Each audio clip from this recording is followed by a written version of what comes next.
الحمد لله الذي أنزل الكتاب ولم يجعل له عوجا قيما لينذر بأسا شديدا من لدنه ويبشر المؤمنين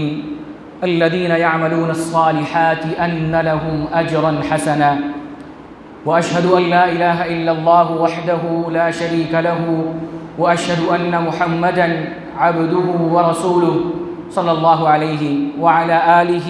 وصحبه وسلم تسليما كثيرا. ثم أما بعد، عن ابن عباس رضي الله عنهما قال: كان رسول الله صلى الله عليه وسلم أجود الناس، وكان أجود ما يكون في رمضان حين يلقاه جبريل، وكان يلقاه في كل ليلة من رمضان فيدارسه القرآن، فلرسول الله صلى الله عليه وسلم أجود بالخير من الريح المرسلة. متفق علیہ. صحابی رسول عبداللہ ابن عباس رضی اللہ عنہما سے مروی ہے، وہ کہتے ہیں کہ نبی علیہ الصلاۃ والسلام لوگوں میں سب سے زیادہ سخاوت کرنے والے تھے، اور آپ علیہ الصلاۃ والسلام کی سخاوت رمضان میں بہت زیادہ بڑھ جاتی تھی جس وقت آپ جبرائیل علیہ السلام سے ملاقات کرتے تھے، اور جبرائیل علیہ السلام ہر رمضان کی رات کو آپ سے ملاقات کرتے تھے، اور نبی علیہ الصلاۃ والسلام ان پر قرآن پڑھتے تھے، ان کو قرآن سناتے تھے، اور نبی علیہ الصلاۃ والسلام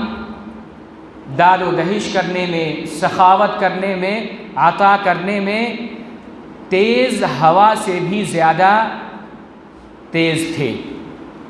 اس حدیث کو امام بخاری نے اور امام مسلم رحمہ اللہ نے روایت کیا ہے.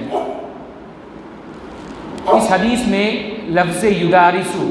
فیدارسہ القرآن کہ نبی علیہ الصلاۃ والسلام قرآن کا مدارسہ کرتے تھے، اس سے مراد یہ ہے کہ نبی علیہ الصلاۃ والسلام جبرائیل علیہ السلام پر قرآن کو سناتے، ان پر قرآن کو پیش کرتے، جیسا کہ صحیح مسلم میں یہ الفاظ آئے ہوئے ہیں: یا عریض علیہ رسول اللہ صلی اللہ علیہ وسلم، کہ نبی علیہ الصلاۃ والسلام ہر رات رمضان میں جبرائیل علیہ السلام کو قرآن سناتے تھے. اس کے بعد اس حدیث میں لفظ الریح المرسلہ، یعنی ایسی ہوا جو بہت تیز ہو اور وہ ہوا ہر ایک کو لگے، یعنی نبی علیہ الصلاۃ والسلام کی جو دینے کا یا جو سخاوت کا معاملہ تھا عام تھا، ہر ایک کو اللہ کے نبی علیہ الصلاۃ والسلام نوازتے تھے اور بہت زیادہ نوازتے تھے. اس حدیث سے یہ معلوم ہوا کہ آپ علیہ الصلاۃ والسلام کی جو سخاوت تھی، یعنی کہ عظیم صفت ہے سخاوت، یہ اس پر دلالت کرتی ہے. اور خصوصاً رمضان میں جب جبرائیل علیہ السلام آپ سے ملاقات کرتے تھے اور آپ ان کو قرآن سناتے تھے، یہ حدیث اس بات پر دلالت کرتی ہے کہ سب سے پہلی چیز کہ آپ علیہ الصلاۃ والسلام سخی تھے، اور دوسری چیز کہ آپ ملاقات کرتے تھے اور آپ علیہ الصلاۃ والسلام قرآن سناتے تھے. اس حدیث سے کچھ مسائل، کچھ پوائنٹس نکل کے آتے ہیں. سب سے پہلا پوائنٹ یہ کہ وقت یعنی رمضان اور نازل ہونے والی چیز یعنی کہ قرآن اور جو نازل کرنے والے ہیں یعنی یا تو اللہ یا جبرائیل علیہ السلام، اور آپ جو سناتے تھے ایک دوسرے کو، اس سے متاثر ہو کر آپ کی سخاوت میں اضافہ ہو جاتا تھا. یعنی آپ جو سخی ہو جاتے تھے، بہت زیادہ لوگوں کو دینے لگتے تھے، سخاوت کرنے لگتے تھے، خیر دینے لگتے تھے. یہ کس وجہ سے ہوتا تھا کہ آپ پر قرآن،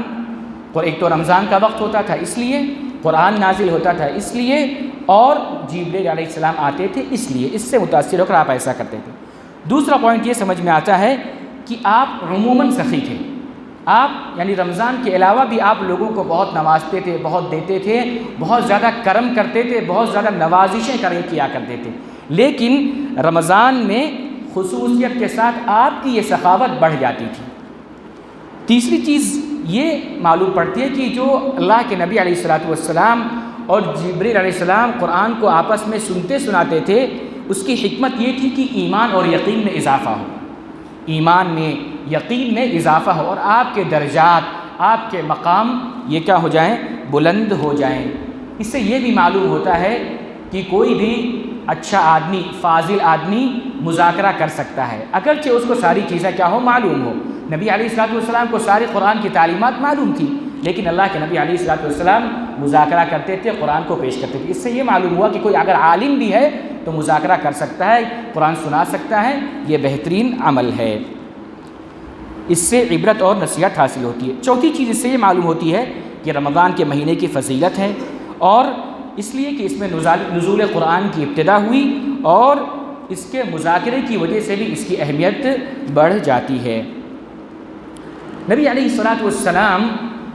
یہ قرآن ہجرت کے بعد نزول ہوا، ہجرت کے بعد روزہ جو ہے ہجرت کے بعد فرض ہوا، لیکن جبریل علیہ السلام ہجرت کے پہلے کے رمضانوں میں ہر رات نہیں ملتے تھے، بلکہ جب قرآن نازل ہو جاتا تھا، نازل ہوا، اس کے بعد سے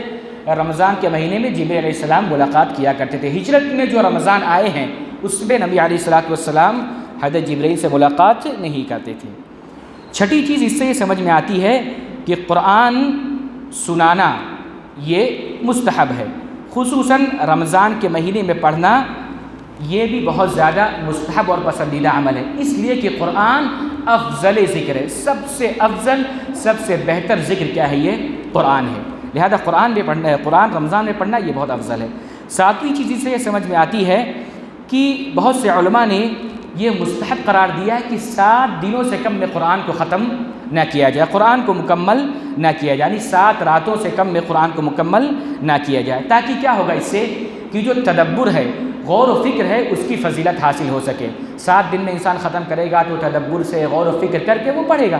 اور دوسری چیز ہے کہ ورتل القرآن ترتیلا، اللہ نے کہا، تو ترتیل سے پڑھنے کی، اچھے سے پڑھنے کی، تجوید سے پڑھنے کی، مخارج سے پڑھنے کی فضیلت اس کو حاصل ہوگی۔ اس سلسلے میں ایک حدیث ہے عبداللہ بن عمرو بن عاص رضی اللہ تعالیٰ عنہ کی کہ اللہ کے نبی نے فرمایا فَقْرَأْهُ فِي كُلِّ 7 وَلَا تَزِدْ عَلَىٰ ذَلِكَ، کہ اس کو تم 7 دن میں پڑھا کرو اور اس سے زیادہ مت کیا کرو، اس لیے کہ فَإِنَّ لِزَوْجِكَ عَلَيْكَ حَقًّا، اس لیے کہ تمہاری بیوی پر بھی حق ہے، وَلِزَوْرِكَ عَلَيْكَ حَقًّا، اس لیے کہ تمہارے مہمان کا بھی حق ہے، وَلِجَسَدِكَ عَلَيْكَ حَقًّا، اور تمہارے جسم کا بھی حق ہے۔ یعنی 7 دن سے کم میں تم پڑھو گے تو پورا وقت تم قرآن میں لگا دو گے، اور بیوی کے پاس نہیں جاؤ گے، مہمان کی عزت و تکریم نہیں کرو گے، سو نہیں پاؤ گے، لہذا تم اس سے کم میں ختم مت کیا کرو۔ امام احمد رحمہ اللہ یہ مستحب سمجھتے تھے کہ ہر ہفتے میں ایک قرآن کو ختم کیا جائے، یا تو زیادہ سے زیادہ اگر قرآن کو ختم کرتا ہے تو 1 مہینہ،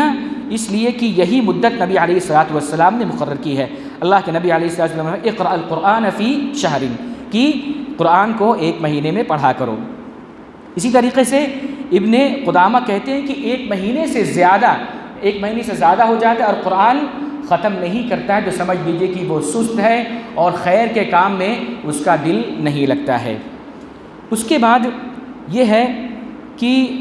عبداللہ بن عمر رضی اللہ عنہ سے پوچھا کہ کم تقرأ القرآن، کہ قرآن کو کتنے دنوں میں ختم کیا جائے؟ قال فی 40 یوما، تو انہوں نے کہا کہ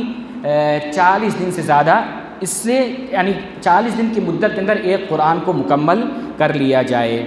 اس سلسلے میں مختلف چیزیں سلف سے مروی ہیں کہ کم سے کم کتنا کیا جائے اور زیادہ سے زیادہ کتنے دنوں میں قرآن ختم کیا جائے۔ سلف صالح کا یہ عمل تھا کہ وہ اپنی مصروفیت کے حساب سے، اپنی حالات کے حساب سے قرآن کو مکمل کیا کرتے تھے۔ بعض سلف 1 مہینے میں قرآن کو مکمل کر لیتے تھے، بعض سلف 20 دن میں قرآن کو مکمل کر دیا کرتے تھے، بعض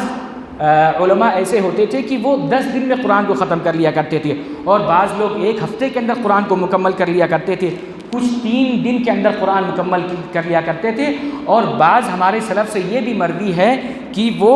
1 دن اور 1 رات میں قرآن ختم کر لیا کرتے تھے، خصوصاً رمضان کے مہینے میں، یعنی اتنا کثرت سے قرآن پڑھتے تھے کہ وہ 1 دن اور 1 رات میں مکمل کر لیا کرتے تھے۔ یعنی یہ سلف کی قرآن سے محبت اور ان کو بہت زیادہ پڑھنے سے ان کا یہ لگاؤ ظاہر کرتا ہے۔ یعنی انسان کے لیے چاہیے کہ جیسی اس کی مصروفیت ہو اس کے حساب سے وہ قرآن کو مکمل کرے، لیکن کم سے کم رمضان یا اس کے علاوہ 40 دن سے زیادہ نہ گزرے کہ اس کا ایک قرآن مکمل نہ ہو۔ یہی سلف صالحین سے کیا ہے یہ مروی ہے۔ 8ویں چیز اس سے یہ معلوم ہوتی ہے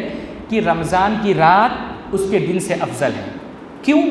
اس کی رات کیوں افضل ہے؟ اس لیے کہ نبی علیہ الصلوۃ والسلام جبرائیل علیہ السلام کو جو قرآن پڑھاتے تھے وہ رات میں ہوتا تھا۔ اور آخری چیز اس حدیث سے یہ معلوم پڑتی ہے کہ آخری عمر میں انسان کو کثرت سے عبادت کرنا چاہیے۔ جب اس کی عمر پہنچ جائے، بڑھاپے کو پہنچ جائے اور عمر اس کی آگے بڑھ جائے تو اس کو بہت زیادہ عبادت کرنا چاہیے، بہت زیادہ اللہ کی طرف متوجہ ہو جانا چاہیے، بہت زیادہ آخرت اپنے بنانے میں لگ جانا چاہیے۔ کیوں؟ اس لیے کہ صحیحین میں ہے، اما عائشہ فرماتی ہے کہ ان جبرائیل کان یعارضہ بالقرآن فی کل سنہ، کہ جبرائیل علیہ السلام نبی علیہ الصلوۃ والسلام کے پاس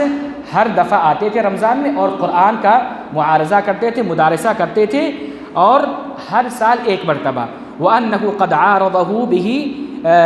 فِي هَذِهِ رمضان مرتين، اور نبی علیہ الصلوۃ والسلام نے اس سال 2 مرتبہ آپ کو قرآن پیش کیا۔ اور اللہ کے نبی کہتے ہیں وَلَا أَرَى الْأَجَلَ إِلَّا قَدِ اقْتَرَبَ، اور میں یہی سمجھتا ہوں کہ اب میرا وقت قریب آ گیا ہے۔ یعنی اب میں 2 بار قرآن کو پیش کیا، اس کا مطلب یہ کہ اب میں جلد ہی انتقال فرمانے والا ہوں، میں اس دنیا سے چلا جاؤں گا۔ تو اس کا مطلب اللہ کے نبی علیہ الصلوۃ والسلام کی موت قریب آ رہی تھی، تو اللہ کے نبی علیہ الصلوۃ والسلام ایک نہیں بلکہ 2 مرتبہ جبرائیل علیہ السلام کو قرآن سنا دیا کرتے تھے۔ اس سے یہ سمجھ میں آتا ہے کہ ہم اپنے وقت کو غنیمت سمجھیں، اور جیسے جیسے ہماری عمر بڑھتی جائے ہم خیر کے کاموں میں، بھلائی کے کاموں میں، قرآن پڑھنے میں، تلاوت میں، ذکر و اذکار میں، استغفار میں ہم لگتے چلے جائیں۔ یہی نبی علیہ الصلوۃ والسلام کا اسوہ ہے اور نمونہ ہے۔ اللہ رب العالمین ہمیں زیادہ سے زیادہ قرآن کی تلاوت کرنے کی توفیق نصیب فرمائے، چاہے رمضان میں ہو چاہے غیر رمضان میں ہو۔ اللہ رب العالمین اس قرآن کو ہمارے دلوں کی بیماری سے شفا کا ذریعہ بنا دے، ہمارے آنکھوں کی، ہمارے دلوں کی ٹھنڈک بنا دے، اور اس کے ذریعے ہمارے ایمان میں اضافہ عطا فرمائے۔ قول قولی ھذا واستغفر اللہ لی ولکم ولسائر المسلمین من کل ذنب فاستغفروہ انہ ھو الغفور الرحیم۔